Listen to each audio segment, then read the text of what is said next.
Hello everyone, welcome back. Let's talk about the three pillars of persuasion. Ethos is the appeal to the audience's sense of ethics or morality.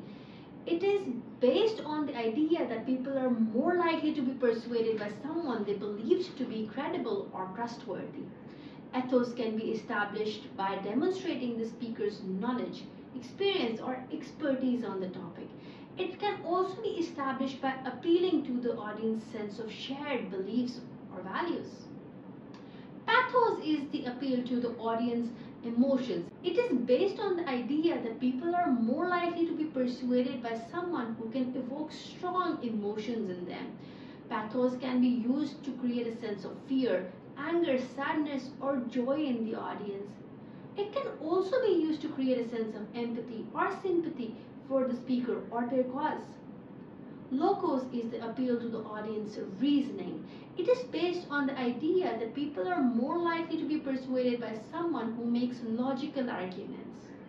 Logos can be used to present evidence, statistics, or other logical arguments to support the speaker's point of view. It can also be used to deconstruct the opponent's arguments and show why are they flawed. Aristotle believed that all three elements of rhetoric are important for effective communication. He argued that a good communicator should use all three elements to persuade their audiences. Here are some examples of how ethos, pathos, and logos can be used in communication. A politician might use ethos by citing their experience in government to persuade voters that they are the best candidate for the job. A salesperson might use pathos by creating a sense of urgency in the buyer to persuade them to buy their product now.